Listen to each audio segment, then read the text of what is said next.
Bonjour à tous, confinement oblige, on s'est lancé dans la réalisation de notre bassin. On vient à l'instant de finir de couler la dalle et avec mon frère Faustin, on a décidé de vous faire une petite série de vidéos pour vous présenter les travaux et la réalisation de ce bassin. Donc là, dans cette première vidéo, on va vous montrer tout ce qu'on a eu à faire avant de couler cette dalle. Voilà la dalle, ici le bassin, ici la cave de filtration. Donc là, on est sur un bassin de 54 mètres cubes qui fera 9 mètres de long, 4 mètres de large et 1,50 m de profondeur. On a installé 3 bombes de fond et viendront par la suite, une fois que les stépocs seront posés,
le terrassement est fini. On est en train de poser les bombes de fond maintenant. Donc on vient les positionner sur une dalle pour qu'elles soient stables et parfaitement de niveau. Ensuite on creuse une petite tranchée pour pouvoir enterrer nos tuyaux de PVC. Donc PVC renforcé ici et les ramener jusque dans la cave de filtration.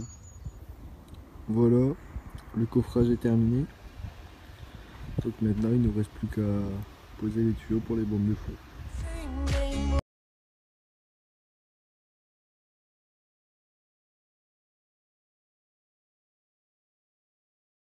Ils sont posés. Il ne nous reste plus qu'à faire nos tests demain. Et puis après on va pouvoir reboucher.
Voilà, maintenant la première vidéo est terminée. J'espère que cela vous a plu. N'hésitez pas à réagir, à liker et partager. Donc maintenant on va laisser la dalle sécher et on se retrouve pour la suite des travaux.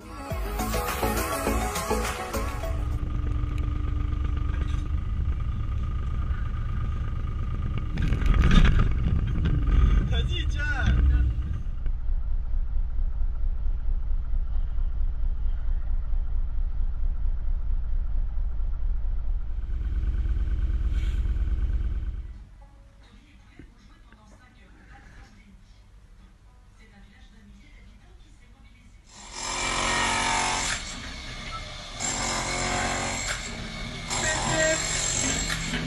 J'ai un pote au gâche.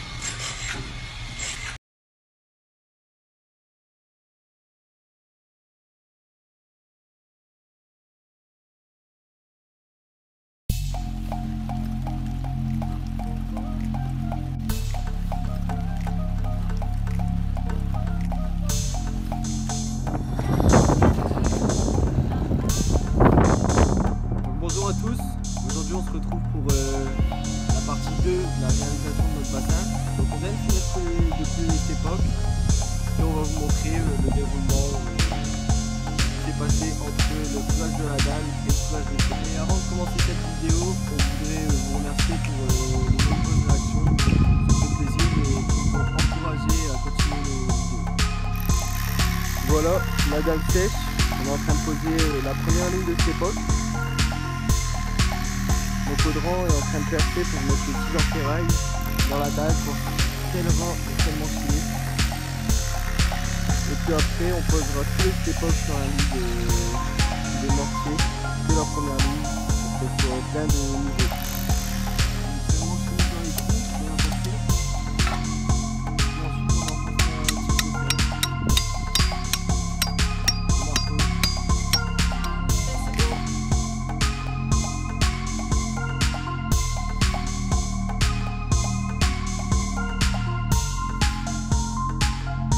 On a cimenté notre première ligne de cette époque et avec un niveau laser utile. On l'a utilisé depuis le début du chantier. Ça nous a permis d'être sûr, malgré les pentes du terrain, d'être toujours à niveau. Voilà, la première ligne de parpaing a été posée et cimentée. On a aussi positionné les ferrailles verticales et ensuite on est venu positionner là un angle et voilà, deux ferrailles tout le long.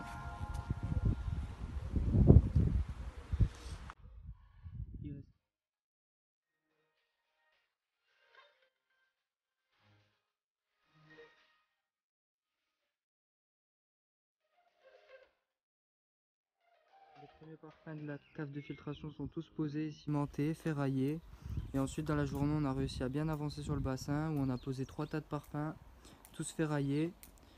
Demain on pourra donc commencer à monter les stépocs pour la cave de filtration. Et après on devra attendre lundi pour une nouvelle livraison de stépocs.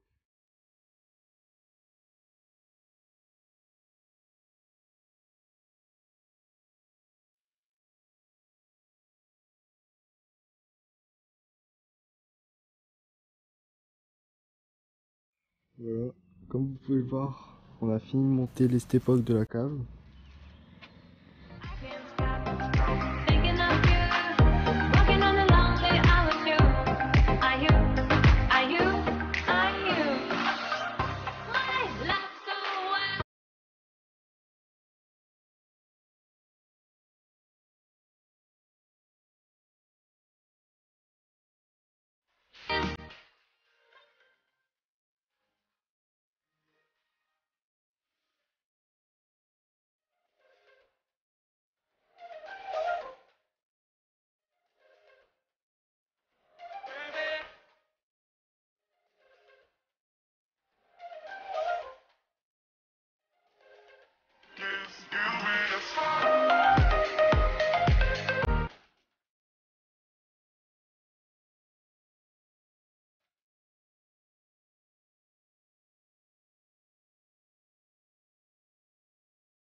on pose les ferrailles sur les stépocs et aux angles, on vient croiser pour solidifier le tout de cette manière.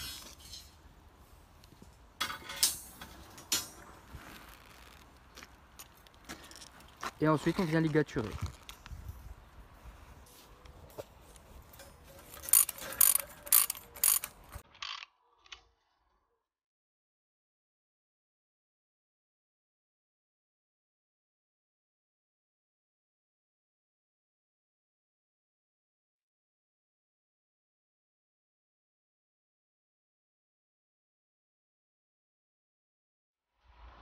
Voilà, on a eu la livraison des parpaings en début d'après-midi.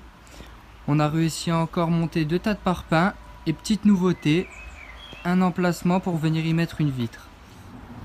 Voilà, les stépocs sont finis de monter pour le bassin. Et là on est en train de ferrailler. Donc 2 barres horizontalement et on vient mettre des tiges d'1,65 m à peu près verticalement partout jusqu'au fond. Voilà.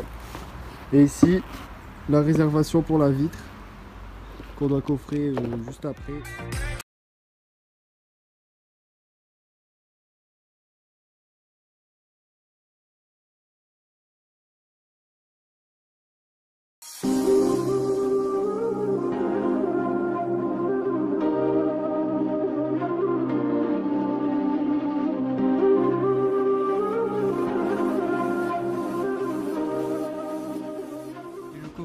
Pour la future vitre est terminé. Il est également ferraillé au-dessus pour renforcer. Donc la vitre fera 50 cm de haut sur 2 mètres de long. Et voilà, plus qu'à couler le béton demain. Pour la cave c'est pareil. Tous les stépocs sont posés et ferraillés. Avec le surplus de stépocs, on a fait un petit escalier afin de pouvoir descendre dans cette cave, qui est également ferraillé. Et ensuite, une fois que le béton sera coulé, que notre filtration sera arrivée et descendue, on montera encore 1 mètre de parpaing normal cette fois au-dessus pour venir finir cette cave de filtration.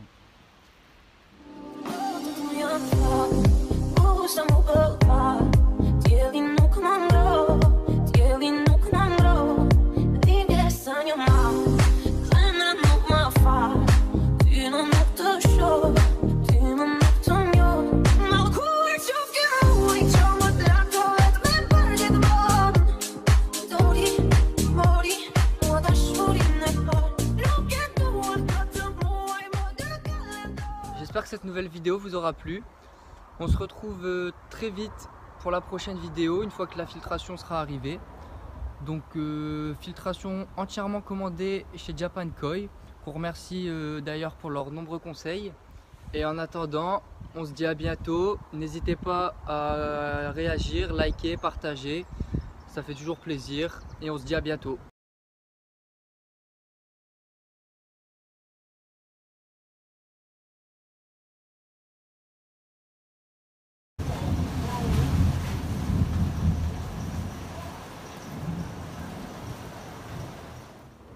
Bonjour à tous, alors on se retrouve enfin pour la partie 3 de la réalisation de notre bassin, qui sera aujourd'hui sur l'étanchéité du bassin réalisé en polyester. On tenait encore une fois à vous remercier car vous avez été nombreux à nous envoyer des messages, à nous demander quand est-ce que sortait la partie 3, à porter beaucoup d'engouement pour nos vidéos, à nous encourager. Donc c'est très touchant pour nous, on vous remercie. On sait que la troisième partie a mis beaucoup de temps à sortir, mais le bassin nous a demandé beaucoup de travail, que ce soit la filtration ou le polyester. Mais ça y est, elle est enfin là, le projet touche enfin à sa fin. Donc lors de la réalisation du polyester, il est compliqué pour nous de filmer et d'expliquer en même temps. Donc on va vous expliquer au calme là maintenant comment réaliser le polyester et ses différentes étapes. Donc en premier temps, quand on a coulé les stépocs, après ça, on fait d'abord nos carottages, on fait un cimentage pour rectifier les défauts des parpaings. Il faut que le ciment soit accrochant, donc on passe un coup de balayette. Ensuite, on laisse sécher bien sûr. et ensuite on attaque le polyester. Donc on met d'abord de la résine, on met une feuille de fibre à 450 grammes du mètre carré, on remet de la résine, une feuille de fibre et de la résine. Donc on met 2 feuilles de fibre en tout partout. Ensuite, quand tout ça est fini, on ponce tout le bassin avec des disques à flapper, on nettoie pour enlever toute la poussière et ensuite on met le top coat partout.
Voilà, la résine et la fibre est posée. Du coup maintenant on attaque le ponçage pour ensuite mettre le top coat.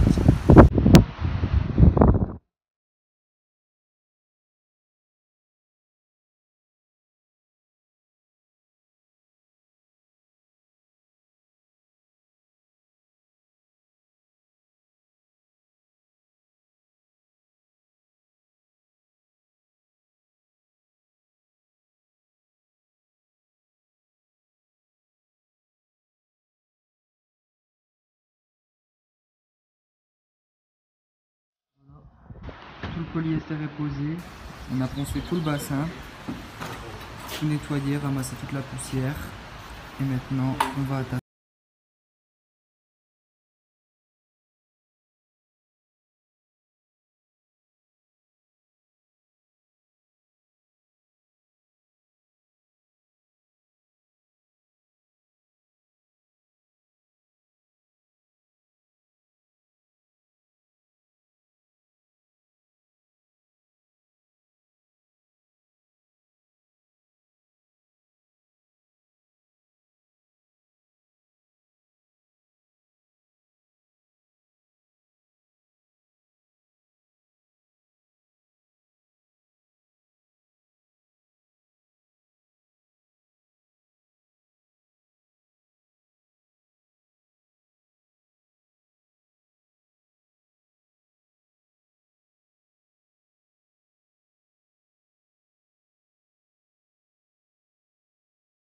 Donc j'espère qu'elle vous aura plu.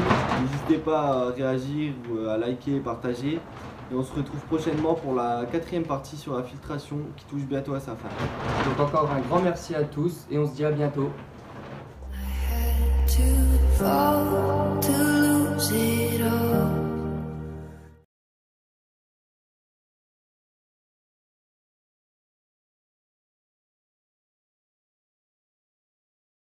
Bonjour à tous, alors aujourd'hui on se retrouve pour la 4e partie de la réalisation de notre bassin qui va concerner la filtration. Donc on sait que vous avez été nombreux à attendre cette partie sur la filtration et on vous en remercie.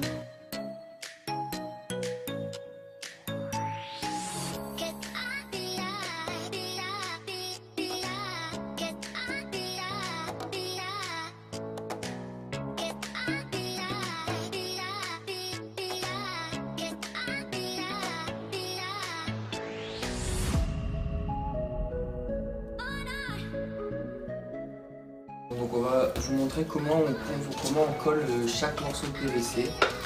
Donc d'abord on commence par poncer les 2 pièces à coller, histoire de faire une surface d'accroche pour la colle. Voilà. Ensuite on passe un coup de décapant PVC permet d'enlever toutes les impuretés qui restent sur le PVC.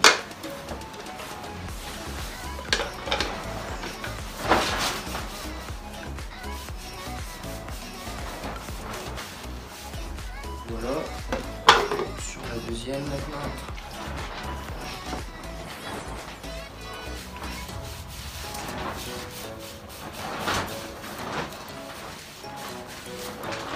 Voilà. Et ensuite, on vient coller les deux pièces avec de la colle piscine.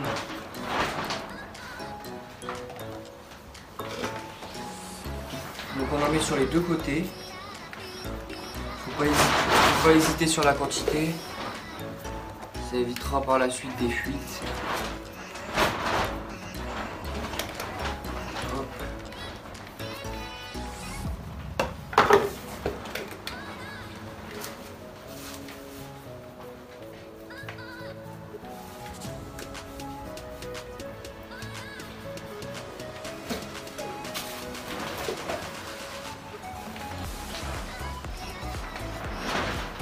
Voilà. Et vu qu'on a fait tout le montage avant, on a pu marquer les pièces de PVC pour être sûr qu'au collage, on retombe pile en face. Et il n'y a plus qu'à coller. Voilà. Ensuite, on vient essuyer le petit bourrelet de colle pour une finition plus propre. Donc ce qu'il faut savoir sur cette filtration, c'est qu'on est en full gravitaire et qu'on a réalisé deux lignes de filtration indépendantes l'une de l'autre. Donc maintenant je vais laisser Audran vous présenter la filtration en détail. Bon, donc voilà la filtration. Comme Faustin vous l'a dit, on a bien les deux lignes de filtration indépendantes l'une de l'autre. Donc je vais commencer par la ligne de filtration qu'on va appeler été, qui va tourner toute l'année. Donc on arrive ici avec nos deux bombes de fond.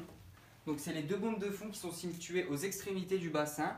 Et avec notre skimmer de droite qui va tourner toute l'année, car on a un énorme cèdre bleu juste au-dessus. Donc il va permettre toute l'année de récupérer les quelques épines qui peuvent tomber dans le bassin. Donc ici, on arrive sur notre filtre à tambour numéro 1. Donc je vais vous montrer un peu. Donc on arrive sur le tambour qui filtre à 60 microns et qui est auto-nettoyant grâce aux petites buses ici. Derrière, on a une pompe de rinçage. Donc une fois que l'eau est filtrée dans le tambour, pour retenir toutes les MES, on descend ici dans le filtre biologique. Donc c'est les big tanks de chez DSG équipés du système Upflow. Donc c'est-à-dire que l'eau rentre en bas du filtre, traverse toutes les couches de tapis pour ressortir en haut du premier bac, rentre dans le deuxième par en bas et remonte pour ressortir en bas. Donc une fois que l'eau a traversé les filtres biologiques, elle ressort ici dans un collecteur qui descend donc avec une vanne. On remonte ici avec notre UV. On redescend ici avec un thermomètre intégré dans les tuyaux PVC. Donc ça redescend. On a mis une vanne afin de pouvoir isoler la pompe. Donc la pompe qui est ici et qui sert uniquement à renvoyer l'eau dans le bassin. Après la pompe, on a installé un débitmètre qui va nous permettre de suivre le débit réel dans nos canalisations. Et après, on repart dans le refoulement. Ensuite, on est venu positionner les attentes pour par la suite positionner une pompe à chaleur sur notre ligne de filtration qui tournera tout l'été afin de pouvoir, en cas de gros écarts de température, réguler ces écarts ou booster la croissance de nos poissons si on le souhaite. Pour finir ce refoulement, on a un second thermomètre après pompe à chaleur afin de mesurer les écarts de température. Et après, on repart sur le refoulement qui arrive ici pour repartir dans le bassin.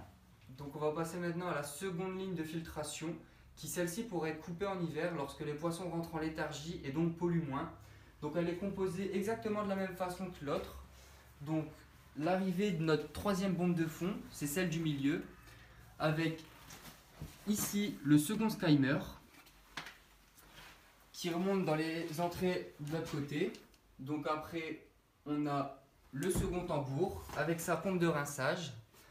On descend dans notre filtre biologique avec le même système Upflow. Comme de l'autre côté, une fois que l'eau a traversé le filtre, on arrive sur un collecteur. On repart dans le second UV et ensuite on repart vers la pompe un second débitmètre et après on repart dans le refoulement qui part directement vers le bassin. Donc ensuite on retrouve ici deux évacuations de tambour qui se rejoignent en un tuyau principal. Ce tuyau vient se vider dans le regard qui est ici. A l'aide d'une pompe de relevage, on envoie les eaux de rejet chargées en MES direction une cuve de récupération d'eau qui nous permettra d'arroser notre potager avec ces eaux chargées qui sont un très bon apport de nutriments pour les plantes. Ensuite, sur la bombe de fond du milieu, on a prévu une vidange pour le bassin. Donc en cas de problème de NO2 ou NH4, qu'on doit faire une vidange sur le bassin pour un renouvellement d'eau, on a prévu une évacuation qui part directement à l'égout. Donc il nous suffira juste d'ouvrir la vanne et le bassin se vidange. Donc ensuite sur nos deux lignes de refoulement, on est venu brancher ce qu'on a appelé nous des piscettes. Donc c'est un peu le même système qu'une lame d'eau, mais nous on a préféré faire passer 4 tuyaux qui viendront rejeter de l'eau dans le bassin pour un petit côté esthétique. Donc vous l'avez peut-être vu, certains doivent se demander ce qu'est ce tuyau transparent. Donc on a décidé de faire passer un tube de PVC pression 110 transparent dans le bassin afin de pouvoir contrôler le niveau d'eau du bassin directement dans la cave. Donc ce tuyau nous a également servi, vous le voyez ici, à faire passer notre tuyau d'aération du bassin. Donc ensuite ici on a nos ordinateurs de contrôle des tambours et on est venu ajouter les ordinateurs de contrôle de non-pompe. Donc vous pouvez le voir, les DM Vario 30000 de chez Aquaforte. Donc pour nos filtres, il y a une aération exprès pour le filtre car les bactéries nitrifiantes, ce sont des bactéries aérobies donc qui ont besoin d'air. Donc on a sur chaque filtre et sur chaque ligne de filtration une pompe à air. Donc c'est ici des AP60 de chez Aquaforte. Donc enfin pour finir, on a notre tableau électrique de la cave qui contrôle tous les éléments de filtration. Donc bien sûr il n'est pas encore fermé car le réseau électrique de la cave n'est pas terminé. Mais il faut savoir que ce sera un tableau électrique équipé d'une alarme qui, en cas de disjonctage de n'importe quel élément de filtration, on sera alerté pour une meilleure sécurité de nos poissons.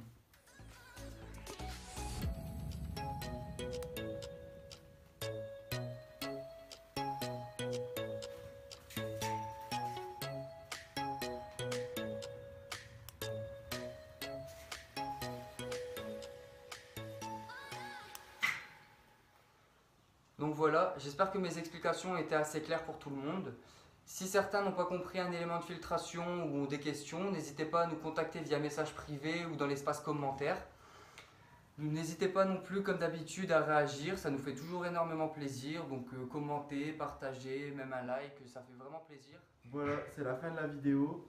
Donc maintenant on part travailler chez Japan Koi pendant 2 mois. Donc n'hésitez pas à passer au magasin, ça serait un réel plaisir d'échanger avec vous. Comme par exemple aux portes ouvertes le 17 et 18 juillet. Donc voilà, j'espère que cette vidéo vous aura plu et on se dit à bientôt.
Voilà, le bassin est enfin en eau. Comme promis, on a sauté tout habillé dedans. Et j'en connais un qui avait fait la même promesse et qui ne l'a toujours pas respecté, donc Corentin, c'est à ton tour.